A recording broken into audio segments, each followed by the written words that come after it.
kita gidapit o gipatan-aw sa unsa may atong buot kabuoton ni ining Kwaresma, unsay gustong mahitabo nato, no? Kay kung magkwarisma ta nya wala tay buot kabuoton, unsa may kapuslanan sa tanan. Nya kining mao nga panan-aw mga igsoon nga unsay atong kabuoton, dili nato ni matugkad ug dili nato ni masabtan kun dili nato ni sasabton og tan-awon dinha sa mata sa pagtuo. Faith. Mao bitaw nga kining Kwaresma nga atong gisaulog mga igsoon, kasaulugan ni sa atong kinabuhi sa pagtuo. Kay kung kasaulog lang taan kay obligasyon, kay mo may giingon, ang may tabo wag may tabo nato. Kay magsige ra man tag bagulbul, sige tag pangita og mga kuan, mga pasangil, aron nga dili ta makasaulog og Kwaresma. Pila man gyud edad nga magpuasa. Kano sana maguta magpuasa, tibuok Kwaresma gyud. Now, normal na mga pangutanahan mga igsoon, kung ang ato pagsaulog sa Kwaresma tungod kay buluhaton o obligasyon lamang. Pero kung ato ning tan-awon nga ang pagsaulog sa Kwaresma, duna ni kalambigitan sa atong pagtuo, di kita mo reklamo, gani malipay pagani ta. Unsa pagtuuha man mga igsoon ang atong gisgutan dinhi, pagtuo nga atong naangkon o nadawat sa pagpadayag sa atong Ginoong Hesus. Unsa pagtuuha man nga kamo ug ako gihigugma kaayo sa Dios. Kamo ug ako kitang tanan gihigugma kaayo sa Dios. Og dili buot sa Dios nga kita mahamulag kaniya.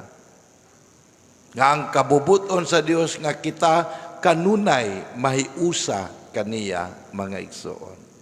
Mabita na nga aron nga mahiusa taniya, iya tang gihawas sa mga bakak o sep nga pagtulunan aron ta mahiusa kaniya. Nya man gitawag nato kaluwasan. Unya kini mga igsoon nakabot na ni nato, ato na ning nadawat dinha sa atong Ginoong Hesukristo sa atong pagkahiusa niya. Mao bitaw na nga nagkwarisma ta kay tumong aron nga unta kining maong kaluwasan nga ato ang nagihuptan dili ni mawala nato. Nga unta sa atong pagkahiusa na ngadto sa Dios dili na unta maputol ta pag-usab. Nga kining pagkakaplag nato dili na unta ni mawala, dili ta mawala pag-usab. Mao ni panahon sa Kwaresma, muni ato gipamalandong o gitan-aw o gipaningkamutan nga ato ang magpabilin sa atong kinabuhi mga igsoon. Mobitan sa atong mga pagbasa karon gipahinumduman ta, daghang gipahinumdum. Una, sa unang pagbasa ginutlo sa basahon sa Genesis. Nya kini mga igsoon kinahanglan gyud ni pagtuo. Ilabi na sa atong panahon karon nga grabe ka bright na ta kaayo sa nga tanan tungod sa kadaghan natong nabal-an sa kalibutan. Ambot og mutuo pa bata ani unsay gisgutan sa unang pagbasa atong balikon kinutlo sa basahon sa Genesis nga sa pagbuhat sa Dios sa tao gaumol siya og yuta o lapok manang Homo sapiens, humus, yuta. Unya iyang gitagaan sa iyang gininhawa. So in other words, what is the basic message? Nga ang gahatag dahil sa atong kinabuhi, mao ang Dios. Muna niyo kumutuo pa bakataan ni ron, kay karong panahon na gituhuan na to, dili man ang Dios gahatag kinabuhi na to. Kana mga chemicals nga atong pangkanon og tubaron aron nga kaning billions of living cells sa atong lawas mabuhi. Mutuo pa bataan na nga ang Dios may gihatag pinaagi sa kalag nga iyang gihatag na ang espiritu nga niya kanato. Muni dako kini tuuno ni mga igsoon. Mabitan ang karong panahon na mga tao, mga ratol o gulay kwarta. Mga ratol o magsige ka o kamuti. Kaya maglain ni ko kayo sa man. Kaya mamatay na taan eh. Sa ito pa, dili di ang Diyos may magbuluot sa atong kinabuhi. Mamanigisulsul na ito kay kita may magbuot sa atong kinabuhi. Kita may magbuot kanus at mubiya din eh. Kay gatuo man ta nga kita mo ay maghalatag o kinabuhi mga igsoon. Klaro kayo ang message din eh. Munang tanawa, ang kalibutan nga atong gipuy-an dili kita gahimo ani. Ang Dios ang naghimo ni ini abot og mutuo pa bata. Tungo kay nakita nga doon na evolution nga tabo ng kalibutan na tanan tinuod doon na evolution. But remember, walay mo ibod kung walay gibuhat. Muna ato ng tuan, aron nga kining kalibutan, iyang gihatag nga atong amumahon og puy-an, dili na to gubon. Yang gihatag din sa kalibutan, makaon, dili, daotan mo na, sa mainyo ni, kauna ni, makaon mo. Pero nalang sa giingon nga, ayaw lang tao ng usaw, ay naghilabti tao na ninyo. Maura ko na gipangayo sa Ginoo. Mauna nga sa may nahitabo. Ang tao, gigitagaan man tag freedom sa Ginoo, munang doon na tayo choice. Kaya kung wala tayo choice, kapasabot, wala tayo freedom. Pero yun sa man nato paggamit ang atong freedom. Gigamit ba ni nato aron pagtagbaw sa atong tawhanon nga mga katagbawan, pangandoy nga katagbawan, o ato bang gigamit kining maong freedom nato di na sa kabubuton sa Dios kansa nga kita kamuog ako iyang gibuhat sa iyahang kabubuton. Munang tanawa atong nadungog yun sa Genesis sa dihang ang tao iyang gipaundayunan ang iyang kailibgon tawanong kailibgon kitang mga tao sa kalibutan mission mailibgon magyutagid normal magina nato di ta maratol anak doon na tayo mga kaibo kay normal na nato. Pero ang pangutana, giunsa na to pagdumala ang atong kinabuhi. Naadiha ang dakong pangutana. Pinaagi sa atong paggamit sa kagawasan gihatag sa Dios nato. Tanawa, sa diyang ang tao, ang iyang kaugalingon mo iyang gipalabi nga kailibgon, nisupak sa kabubuton sa Dios, muna hinungdan nga nawala na ta sa atong pagpadayag sa matuod natong kinabuhi. Simple kayo nga logic. Kay kung musupak na ganitas kabubuton sa Dios maigsoon, gapasabot, gawa na ta magpuyo sa kinabuhing Dios nun. Na ang kinabuhi nga atong nadawat, gikan man ka sa Dios, mao na nga ang kinaiya nga ipadayag nato Dios nun. Pero sa man nato pagpadayag sa kinabuhing Dios nun, kinaiyang Dios nun, kung ang atong pagpakabuhi, pagsupak kanunay sa kabubuton sa Dios. Munang kita rin gaguba na to. Munang mawala na ganita sa kinaiyang Diyos nun, munang iningdan, anong gubot ka ng kalibutan na to rong panahon na. Gira, tanan, walay kalinaw. Mismo gani atong relasyon sa usag-usa, dili ta makatag og tinud-anay nga relasyon, kay kanunay tang gaduda. Kasi kitag interpret og mga sayop, malisyusog, malisyusa na ta. Kay kunuhay, nasayod tas tanan. Mo ba nag-ingon dire? Pagkaon nila sa fruit of knowing. Kaya ba siya, uy, hubo man di ay mi. Ano di maghubo na tayo? O siya problema.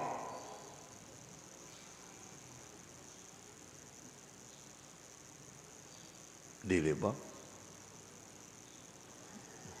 Because we lost the truth. Mo na nga dili buot sa Dios maisur nga magpabilin ta. Nining mo nga estado. Buot niya nga makakinabuhi kita, makakaplag ta sa atong kinabuhi. Manang balik ta nga to niya. Kung gusto kalinaw, balik ta nga to niya. Mabito na sa ikaduhang pagbasa, atong nadungog sa sulat ni San Pablo nga to sa taga-Roma. Unsay gipahinumdom nato nga tungod sa unang tao, meaning ang atong unang ginikanan, atong napanunod ang kinabuhi sa pagpakasala. Munang gitawag og salang panulundon. Unsa maning salang panulundon mission kanang magkanunay tang magsupak sa kabubuton sa Dios. Meaning, ang atong kaugalingong kabubuton, may kanunay natong paundayon niya. Maura ba gina mga igsuon ang ino natong weakness nato, ug mo po na gigamit sa kaaway sa Dios. Kaya mo na ito nadaman sa Genesis, na amay nagsulsul sa atong unang ginikanan. Munang karon pinaagi sa atong Ginoong Hesus, sumala pa ni San Pablo, pinaagi po sa usa ka tawo, nadawat nato ang dakong grasya. Nga nahibalik ta nga to sa Dios, kinsa man ning maong tawo nga iyang gisgutan? Si Jesus. Mo nga sa atong pagkahiusa ni Kristo, sa atong pagpaningkamot, nga maminaw ta sa iyang pulong, kay mo na itong gingon ang iyang pagtulunan, maumang ka ang kamatuuran, mauma ang kahayag sa atong kinabuhi. Sa atong kung iyang pagtulunan, kamatuuran, kahayag, di na naunta tay katagbawan. Nganong pamantay katagbawan? Nganong napamantay mga kahaguka? Nangita pamantag mga pagtulunan. Nangita pataglaing kahayag. Kanitimaan mga igsoon, kung naapatan ni mga estado, kinitimaan nga wala pag yun nato masulayi ug mahimo si Kristo nga mo'y atong magtutudlo ug kahayag sa atong kinabuhi. Mabita na mga igsoon sa atong ebanghelyo, na atong hinumduman nga ang atong Ginoong Hesus matuod nga tao. Pareho ninyo, pareho nako. Nga sa iya pong pagkatao, nga naningkamot siya, nga makakinabuhi sa kamatuoran, sa kinabuhi nga nadawat sa Dios, unsa mayang gibuhat. Nagkwarisma siya. Mo man nagi pasabot og kwarisma, unsa kwarisma gani? From the Spanish word 40. Mo nang karon gilagwayan ta sa ebanghelyo nga kapatan kaadlaw muna binisayaan ng 40 kay kanang 40 Espanyol man na binisayaan na kapatan kaadlaw nagunsa siya nagpuasa adlaw o gabi. So ka kwarisma da isa, so sa ato pa kining atong pagkwarisma da mga Kristiyanos apil matag tuig mga igsoon, dili di ay ni yung kabubuton sa atong simbahan, kundili mauni ang atong pag-awat sa atong Ginoong Hesus kay himuon makatang Kristiyanos, di ba? Unsa man ang himuong Kristiyanos, di may sama ta ni Kristo. So unsa ano to pagkahisama ni Kristo kung dili ta moawat sa gibuhat sa atong Ginoong Hesus? So mo nagkwarisma siya.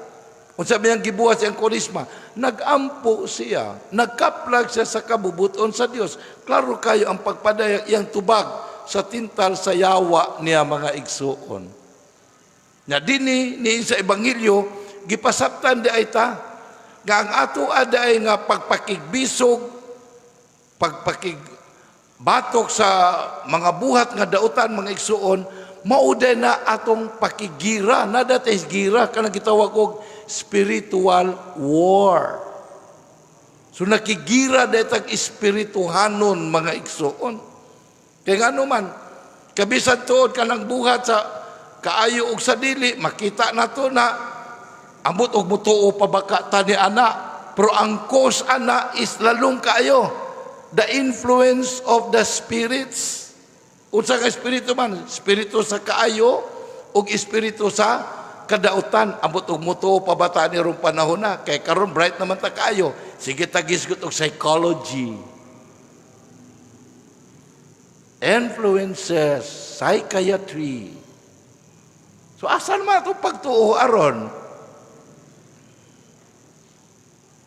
Munang lalong kaayo di ay ang dugukan ni ining tanan biso nga ang kanideng the existence of mga bad and good sa kalibutan sa atong binuhatan influences lalum da ka ini og sinugdanan, and that is in the world of the spirits.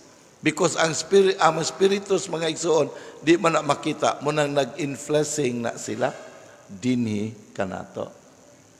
Mabita na, nga kining spirit of good, munang gikan sa Dios ang tuburan, spirit of bad, gikan sa iyang kaaway.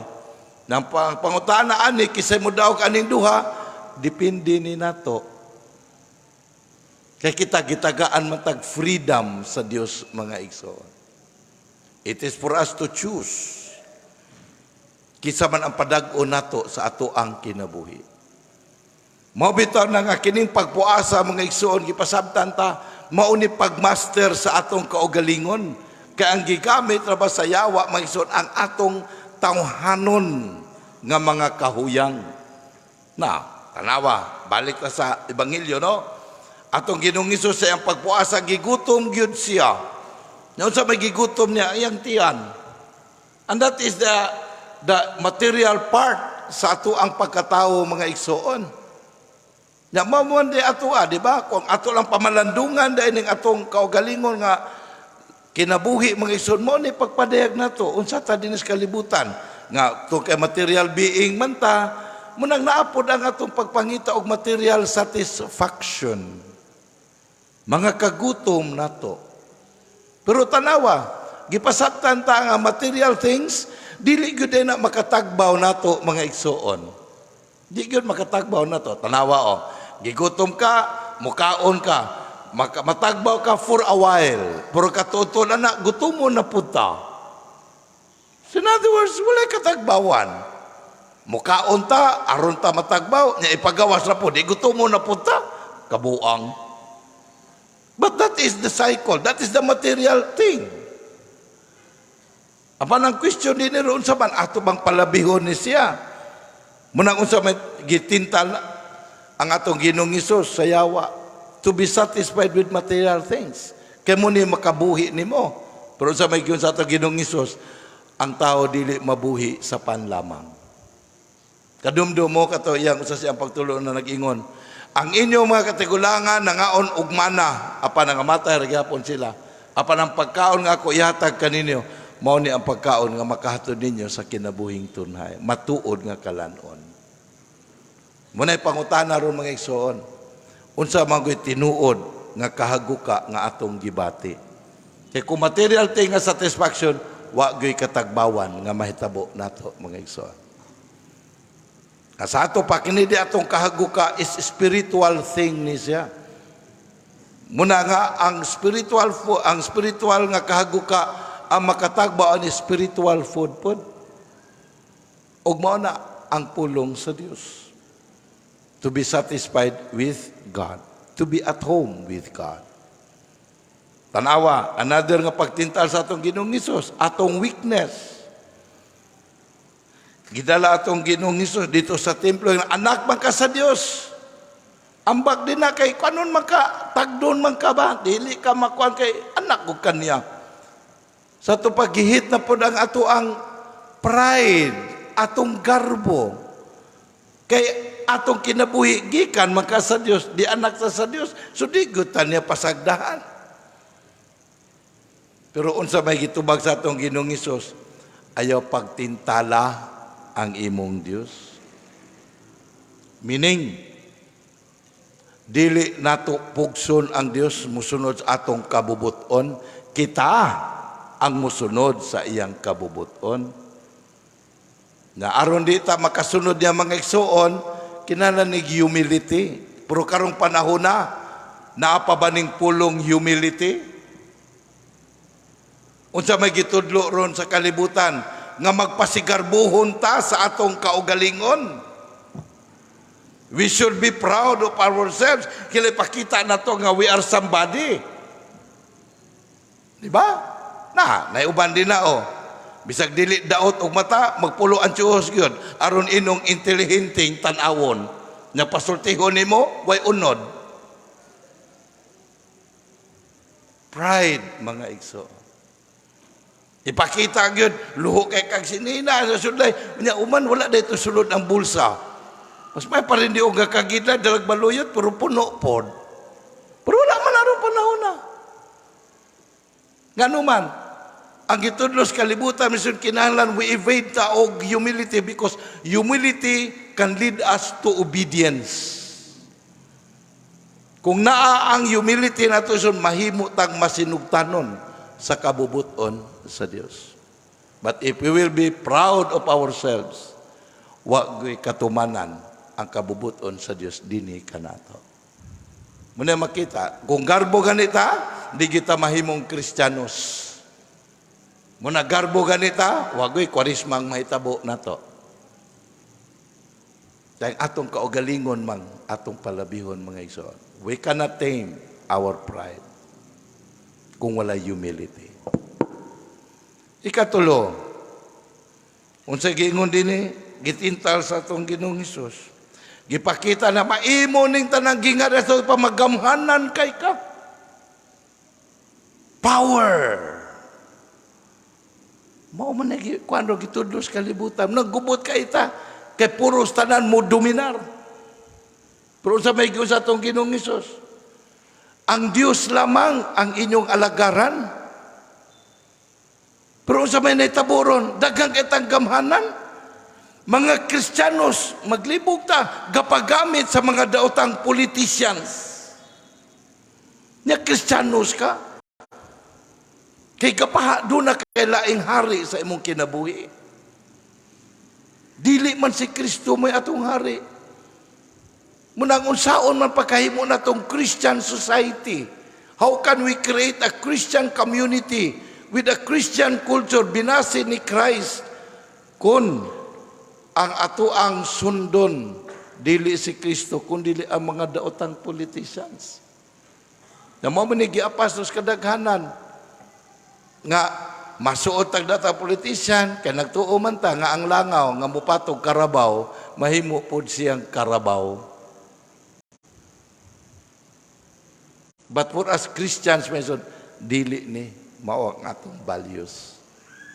Muna mga ison manginaot kita nga niini pagsaulog nato karon sa kwarisma sa atong kinabuhi. Ato ning pahimudsan. Tan-aw na to tong kaugalingon, no? Kumuna to Christian retreat. Let us look at sa atong kaugalingon. Kung kansa gyud tinud-anay nga pagtulunan ang atong gisunod. Ang kang Kristo ba o ang iyang kaaway nga gigamit ang kalibutan? Kansa mangdalan ang atong gisubay? Ang kang Kristo ba nga gapadulong sa kinabuhing tunay o ang iya bang sa kaaway ang kalaglagan nato kay atong gipalabi ang atoang pagkakalibutannon? Mobita na ang kalibutan mga igsoon, daghan jud kaayo ni sa gi-offer nato nga malingaw kita kanito sa English pa allurements. Ngano man aron dili na ta makakita sa sunod kalibutan nga ato ang pagasudlan. That's why Christ iyang gibuntog ang tanang kailigon sa kalibutan. Bisan tawo sa gapuyo sa kalibutan apan kanunay sa nga gatan-aw unsay may tabo niya pagsulod sa kalibutan sa kinabuhing dayon kay naa may kalibutan sa kinabuhing dayon mga igsoon. That's why it takes a lot of faith to believe on that existence of eternal world. Karong panahon na, daghan pa ba kang mutuan ni ron? So hopefully kita mga Kristiyanos, labi na sa atong panahon karon, let us hold on to our faith. Kay moog yun ni ang girebatal karon sa gipangingusgan sa kalibutan mga igsoon. Nga ang atong pananaw o kinabuhi, muhunong lamang ta ni ining kalibutan nga namat-an nato kahayag. Apan, truth is, duna daay kalibutan nga atong pagasudlan human ining kalibutan na. Ug mao na ang atong tan-awon mga igsoon. So muna manginaot kita nga niini nga pagsaulog nato karon sa kwarisma sa atong kinabuhi kini unta moy makapalig-on sa atong panaw sa pagtuo, pagsalig ngadto sa kamatuoran nga gipadayag sa atong Ginoong Hesus aron pinaagi ni pagtuuha magmadaugon unta kita sa atong bugno sa kinabuhi sa kaluwasan ning kalibutan na ug maato ang Pinoy-anan nga gisaad kanato ang langit sa kinabuhing dayon.